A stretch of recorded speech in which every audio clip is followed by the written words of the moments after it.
era of reform. Reform is to improve or to change something for the betterment of society.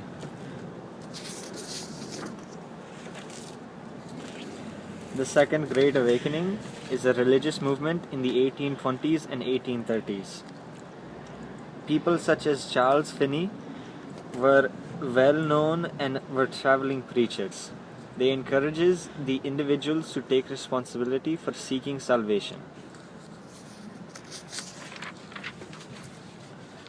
Utopian communities attempted to create a perfect or ideal community.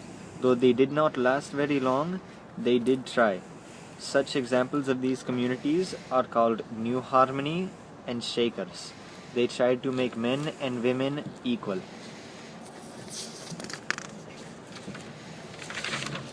Transcendentalism.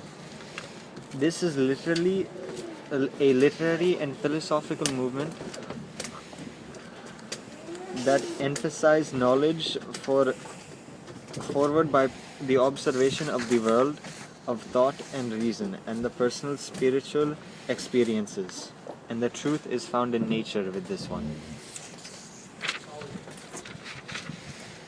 Education. Before the era of reform, there was one-room schoolhouses and there were no attendance laws. Very few were educated past the age of 10. After a man named Horace Mann decided to enforce educational laws, he created a school that was paid for by public tax. Prison and mental illnesses were also reformed. A woman named Dorothy Dix advocated for reforming treatment for prisoners and mentally ill.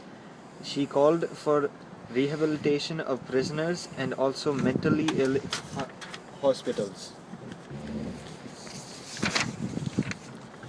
The temperance movement.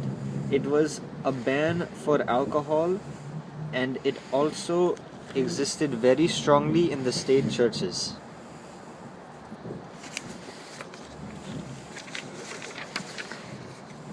The cult of domesticity. This was a life centered around children, husband, church, and at home, and this was primarily for women who could not own land and the wages were very, very low.